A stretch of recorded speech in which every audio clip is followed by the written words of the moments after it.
Bienvenue dans le bas de bureau. Aujourd'hui, nous allons parler des 357 que nous avons rechargés précédemment dans les vidéos.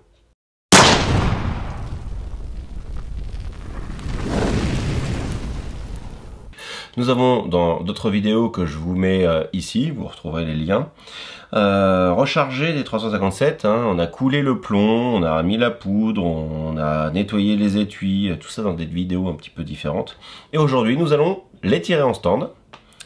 Et ça va me permettre aussi de faire un essai et comparaison avec deux armes différentes. Smith & Wesson 6,86, donc standard, canon en haut, sauf qu'il est gravé celui-là, parce que j'aime bien. Voilà. Une des premières générations avec un chien directement sur le marteau, enfin avec un percuteur directement sur le marteau. Et Rhino Chiappa, qui lui a un truc spécial.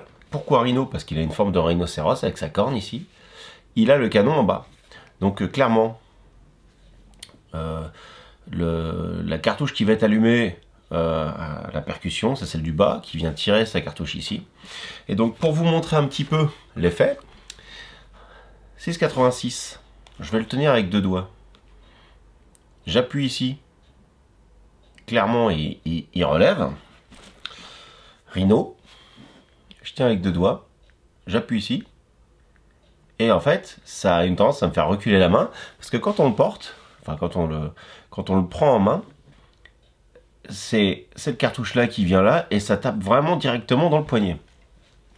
Alors vous allez voir, moi j'ai ressenti vraiment la différence au stand, on va voir ça.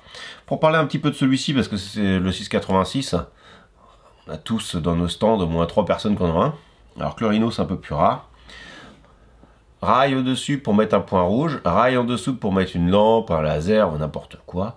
Perso, je laisse comme ça, parce que les organes de visée sont vraiment très bien. Vous voyez ici, c'est de la fibre rouge devant, vert derrière. Bien sûr, c'est réglable. Petite spécificité, en fait, c'est ce que l'on va appeler le marteau. C'est pas un marteau, c'est juste un levier d'armement. Vous voyez, ça fait ça, mais il revient à sa place. Et là, c'est tout mou maintenant, mais tout est en place. On peut désarmer facilement. On a un petit levier ici pour ouvrir le barillet. Faut faire gaffe ici, vu que c'est cette cartouche là, le canon il est là, c'est cette cartouche qui part. Ici, on a l'échappement des gaz. Les Mythbusters ont fait des essais sur des revolvers, des gros calibres. Bon, eux, ils l'ont fait forcément en haut, ils n'ont pas fait sur celui-là. Ils ont mis des pattes de lapin. Et ben, ça partait en lambeaux, parce qu'il y a quand même de la pression entre le canon et le barillet, là, et ça souffle un peu. Même là, j'avais des gants quand j'ai tiré, et j'ai senti à un moment que j'avais le doigt qui s'était rapproché un petit peu trop. La prise de main est un peu particulière. Moi, j'avais un peu peur quand j'ai vu la toute petite crosse, mais au final, la crosse fait cette taille-là, parce que j'ai des grosses paluches, je tire au Desert Eagle, ça dépasse pas. C'est vraiment pas mal. Quand on met le doigt, on est loin. Et de l'autre côté, on a vraiment la possibilité de mettre le pouce sur ces petites choses-là qui ont été usinées des deux côtés. En fait, on met main sur pouce, ça va. Pouce sur pouce, ça va. J'ai jamais eu trop de problèmes. Faut vraiment le tenir comme un pistolet. Je trouve qu'il a une putain de gueule. Alors, moi, je l'ai depuis 3-4 ans peut-être maintenant. Ça, c'est un 6 pouces. C'est un 60 DS. Parce que j'aime bien. Voilà. Et je crois qu'il n'y a que le 6 pouces qui a la version avec les rails Picatinny. Comme ça. Il existe en 5, 4 et je me demande s'il n'existe pas en 2 aussi. Très très court. C'est une arme qu'on a vue au cinéma. On l'a vue dans Suicide Squad. Je l'ai vue bien après. Et moi mes armes sont inox et bois surtout. Donc c'est pour ça que je l'aime bien celui-là.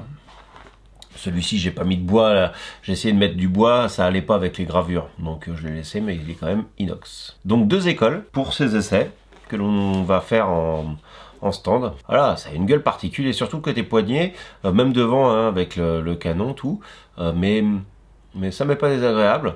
Alors après, on aime ou on n'aime pas. Moi, j'aime. Voilà. À vous de vous faire une idée. N'hésitez pas à le mettre en commentaire, à poser vos questions. Peut-être que vous connaissez pas trop le modèle, c'est quand même pas très réputé. Enfin, surtout distribué. Ça commence à se faire sa petite référence parce que l'histoire du canon là, ça change vraiment beaucoup au tir.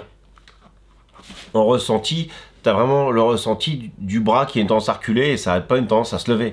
Celui-là, il lève énorme. Donc là, on va aller au stand. Je vais avoir mis une caméra sur le côté et j'ai tiré les mêmes cartouches dans les deux revolvers. On va voir ce que ça donne. Et puis voilà, je pense que ça peut être pas mal. Donc comme je vous disais, n'hésitez pas à commenter, à poser vos questions. Je peux faire une vidéo 2 en réponse pour le Schiaparino s'il y a besoin. Donc, go au stand.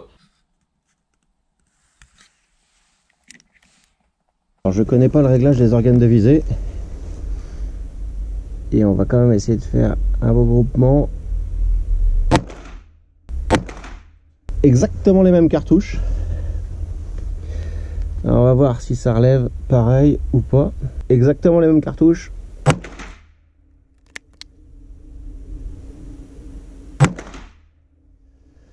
Je sais pas, on va voir au ralenti, mais je pense que c'est clairement différent. Enfin moi au ressenti, en tout cas, c'est clairement différent.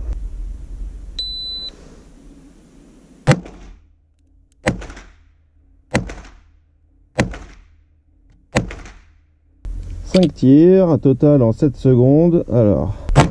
Clairement, on voit que le 686 monte beaucoup plus haut et on va pouvoir remettre plus rapidement le Schiaparino. Là, on voit que je reviens plus vite en ligne, hein, directement. Je vous remets la séquence sans ralenti. Voilà, c'est tout pour cette petite vidéo. N'hésitez pas à la partager, j'espère que ça vous a plu et à bientôt pour une nouvelle vidéo.